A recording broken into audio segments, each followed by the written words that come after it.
Passport तो है इनके पास, लेकिन इनका वीज़ा जो है वो एक्सपायर हो चुका है। अब चूंकि भारत से पाकिस्तान आने के लिए तो वीज़ा की ज़रूरत है। सबसे पहले सीमा दुबई गई, दुबई के बाद में नेपाल आई, नेपाल से तब ये भारत आई।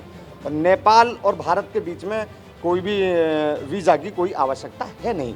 भारत का कोई भी नागरिक नेपाल बगैर वीज़ा और पासपोर्ट के तो बात सही है, नेपाल की तो बात सही है, वो तो पाकिस्तान की नागरिक है ना, ये मैं जानना चाहता पाकिस्तान सीमा ने नेपाल बॉर्डर पर अपना सचिन का एड्रेस बताया और सचिन को अपना पति बताया।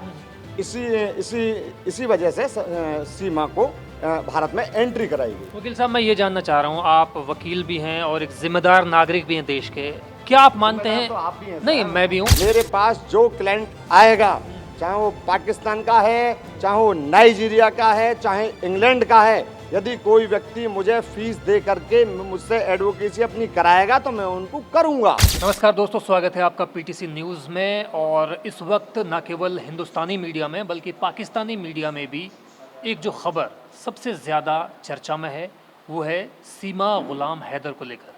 हालांकि सीमा गुलाम हैदर को सीमा रिंद के हैं या फिर आने वाले कल में हो सकता है वो पूरी तरह से सीमा मीणा में तब्दील हो जाए, और साथ में जो उनके पति हैं यानी कि सचिन मीणा, उनकी खबरें पूरे देश में चल रही हैं, पाकिस्तान में भी चल रही हैं, और सब कोई उनकी ज़ुबान से निकले हर एक शब्द को ब्रेकिंग न्यूज़ मान रहे हैं, एक्सक्लूसिव न्यूज़ मान रहे हैं। और आज हम जेवर कोर्ट में पहुंचे हैं, जेवर कोर्ट में बैठे हुए हैं, बल्कि जिस कोर्ट से सीमा को ज़मानत मिली, सीमा के पति को ज़मानत मिली, और वकील साहब भी हमारे साथ मौजूद हैं, हेमंत कृष्ण पाराशर साहब, जिनकी जद्दोजहद और जिनकी मशक्क़त के बाद उनको ज़मानत मिल पाई। लेकिन वकील साहब, डिटेल में मैं जाऊंगा बाद में, लेकिन सबसे पहले मैं ये जानना चाहूँगा कि जिस तरह से सीमा से मेरी अभी बातचीत हुई है वो कुछ ऐसा लग रहा है कि खटपट हो गई आपके बीच और उनके बीच, क्योंकि वो कह रहे हैं कि हमें तो वकील साहब ने फंसवा दिया। तो ये सच्चाई क्या है? देखिए, वकील साहब ने आपने सीमा से विस्तार में नहीं पूछा होगा कि किस वकील साहब से। अच्छा। सीमा सबसे पहले यहाँ से बुलंदशहर अपना शादी का रजिस्ट्रेशन कराने के लिए गई, तभी वहाँ वकील साहब ने उन्होंने जो इसका ओपन किया। अदरवाइज मेरे बारे में अगर सीमा से पूछते कि बेल किसने करवाई तो सीमा आपको स्पष्ट मेरा नाम लेकर बताती कि मेरे जो मैं हूँ उनका वकील, वो साफ तौर पर साफ है, उन्होंने मेरी बेल कराई। बाद बाकी बुलंदशहर वाले जो वकील हैं, जो भी हैं, जो रजिस्ट्रेशन वाले हैं, उन्होंने सारा इसका जो उनसे खटपट हुई होगी। अच्छा, उनसे खटपट ये हुई कि उन्होंने पुलिस को इन्फॉर्मेशन दे दी, सूचना दे दी उसके बाद में? देखिए, मैं उन वकील से इन्फॉर्मेशन देना हर जो चूँकि पाकिस्तान है, पाकिस्तान की महिला यहाँ आई हुई है, तो उस इन्फॉर्मेशन देना उनका भी बनता है। चलो, उन्होंने दे दी या उनको पता पड़ गई या कैसे भी, तो उनका काम है सर।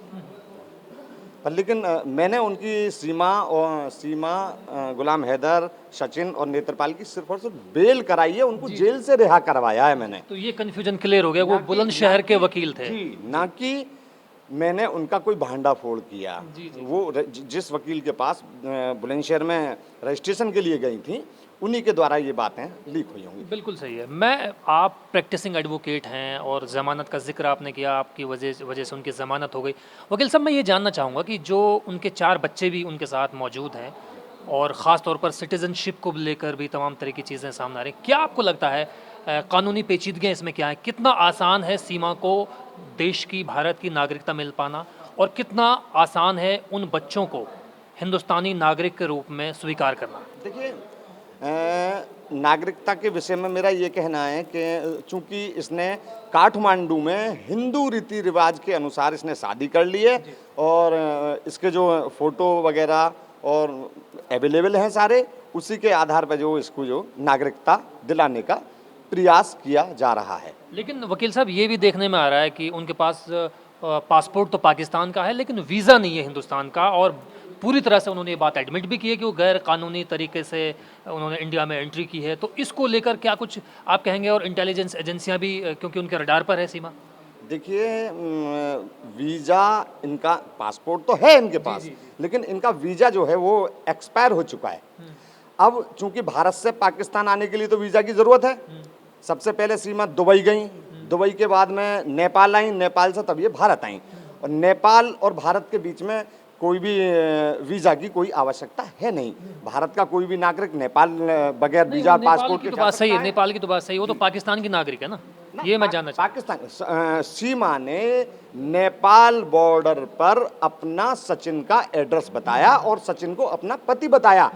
इसी इसी इसी वजह से सीमा को भारत में एंट्री कराई गई। वकील साहब, मैं ये जानना चाह रहा हूँ, आप वकील भी हैं और एक जिम्मेदार नागरिक भी हैं देश के, क्या आप मानते हैं? तो आप भी हैं नहीं, सर। मैं भी हूँ। मैं ये जानना चाह रहा हूँ सर आपसे, क्या आप ऐसा मानते हैं कि जो नेपाल भारत की सीमा है वहाँ पर थोड़ी फ्लेक्सिबिलिटी है बनिस्बत दूसरी सीमाओं के, जो दूसरे देश की सीमाएं हैं, चाहे पाकिस्तान इंडिया की सीमा की बात करें, श्रीलंका भारत सीमा की बात करें, बांग्लादेश भारत सीमा की बात करें, या म्यांमार जो बाकी मुल्क हैं? मैं ये जानना चाह रहा हूँ आपसे कि क्या आपको लगता है कि भारत नेपाल की सीमा पर सख्ती बरती जानी चाहिए, और क्या आपको ऐसा नहीं लगता कि यहाँ पर कुछ कमियाँ कोताहियाँ हुई हैं? देखिए, इस विषय में जो हमारे शत्रु देश हैं, शत्रु देश भी नहीं कहना चाहूँगा मैं पाकिस्तान को, यदि प्यार मोहब्बत बढ़े जैसे सीमा और सचिन में बढ़ी है, हर व्यक्ति के अंदर ये चीज़ बढ़े तो सरहदें तो मिट जानी चाहिए यार।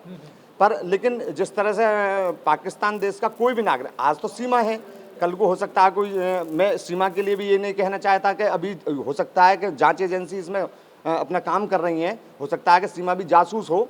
सीमा, और यदि सीमा जासूस नहीं निकलती है, अन्य कोई जासूस नेपाल के रास्ते भारत आ रहा है, तो नेपाल बॉर्डर पर भी सख्तियां होनी चाहिए। सख्तियाँ होनी चाहिए। मैं आखिरी सवाल आपसे ये पूछूंगा वकील साहब, आपने इस पूरे प्रोसेस को देखा, पूरे मैकेनिज़्म को देखा कि भाई पहले गिरफ्तारी होती है, हिरासत में लिया जाता है, उसके बाद में जेल की सलाखों के पीछे भेज दिया जाता है, और फिर बहुत मतलब चंद घंटों के बाद, 2-3 दिन बाद मेरा ख्याल है बेल हो जाती है। न्यायालय द्वारा जो बेल दी गई है, इनको सशर्त जमानत दी गई है। कुछ शर्तें हैं। शर्तें हैं जी। भारत छोड़कर नहीं जाएंगी, पहला। दूसरा, अपना पता चेंज नहीं करेंगी, और यदि अपना पता चेंज करती हैं तो माननीय न्यायालय को सूचित करेंगी कि मैं इस पते पर रहना चाहती हूँ।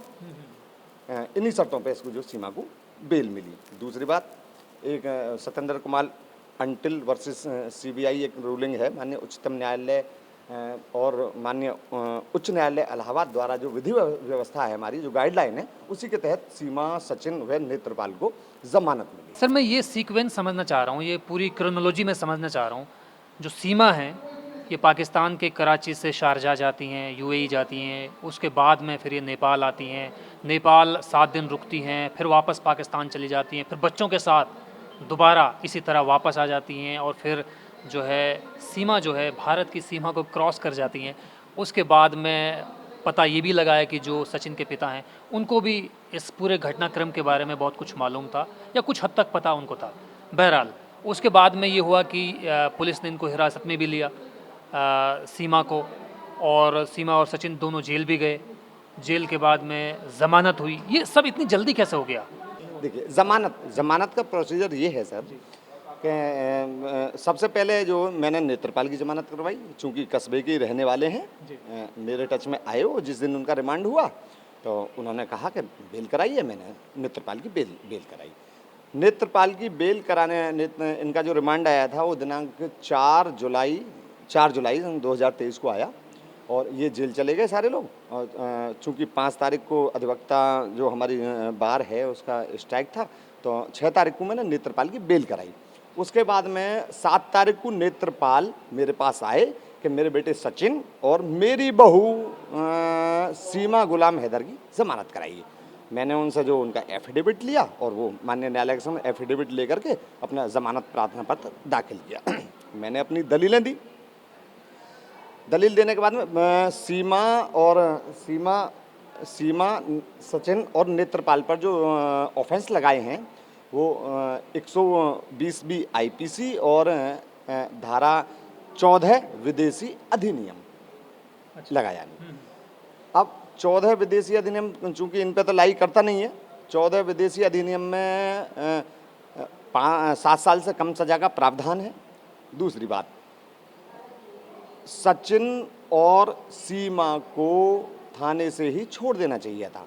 41A CRPC का इनको नोटिस तामील कराना चाहिए था थाना पुलिस द्वारा, चूँकि इसमें 7 साल से कम सजा का प्रावधान है। लेकिन थाना पुलिस ने अपनी FIR में ये वर्णित किया कि सचिन व नेत्रपाल ने 41A CRPC का नोटिस नोटिस पर साइन करने से मना कर दिया। अब आप मुझे जुबैर भाई एक बात बता दीजिए कि थाने पर, अब ये सचिन और जो नेत्रपाल है बिल्कुल अनपढ़ व्यक्ति हैं, अनपढ़, तो इन्हें क्या पता, यदि थाना पुलिस इनसे साइन कराएगी तो ये नहीं करते। पर चूंकि उन्होंने अपनी एफआईआर में ये लिख दिया कि सचिन और नेत्रपाल ने 41 ए सीआरपीसी के नोटिस शामिल करने से मना कर दिया, चूंकि इन्हें ये जेल भेजने थे, और इनको जो यहाँ कोर्ट में रिमांड आया, रिमांड आने के बाद में इनको जेल भेज दिया गया। लिहाजा ये 41 ए सीआरपीसी के नोटिस पर थाने से ही छुटने थे और इनको वहीं से जमानत मिल जाती और बात बात। हाँ, तो आपने मेरे एक शब्द पे एतराज़ जताया इन्वॉल्वमेंट पे, तो इंटरफेरेंस कहें इसको या फिर इसमें शामिल होना कहें, क्या कहें, मतलब असिस्टेंस कहें, असिस्टेंस कहें, एडवोकेसी कहें, क्या मतलब, क्या समझे लोग, क्या समझे, मैं ये जानना चाह रहा हूँ। Only on advocacy. मेरे पास जो क्लाइंट आएगा, चाहे वो पाकिस्तान का है, चाहे वो नाइजीरिया का है, चाहे इंग्लैंड का है, यदि कोई व्यक्ति मुझे फीस दे करके मुझसे एडवोकेसी अपनी कराएगा तो मैं उनको करूंगा जी, चाहे कोई व्यक्ति हो। मैं तो अपनी एडवोकेसी कर रहा हूं मैं, ना कि देखो सीमा से मेरा कोई वो नहीं है कि सीमा को मैं यहाँ लेके आया हूँ, सचिन लेके आया है, सचिन की जगह कोई और भी लेकर के जा सकता था। तो हमें तो अपनी वकालत करनी है, वकालत कर रहे हैं और वकालत की फीस से ही अपने परिवार चल रहा है, तो यही करना है साहब। तो ये थे हमारे साथ हेमंत कृष्ण पाराशर जी, जो सचिन के और सीमा के वकील हैं और जिन्हीं की बदौलत दोनों को जमानत मिली, दोनों अब घर पर हैं। लेकिन सीमा और सचिन की सरहद पार की गई ये मोहब्बत कहाँ तक पहुँचती है, कितनी कामयाबी हो पाती है और कब तक मीडिया में इन सवालों का कोई मतलब नहीं रह जाता कि क्या सीमा सीमा ही है, क्या सीमा की मोहब्बत सच्ची मोहब्बत है और क्या देश की आंतरिक सुरक्षा पर कोई भी ख़तरा नहीं है। इन तमाम सवालों पर हमारी आपकी हिंदुस्तानी पाकिस्तानी मीडिया की नज़र है, लेकिन ये नज़र तब तक बरकरार रहेगी तब तक ये सवाल तैरते रहेंगे। तो कैमरा पर्सन कमल नयन चौहान के साथ जुबैर खान, पीटीसी न्यूज़, जेवर कोट, उत्तर प्रदेश।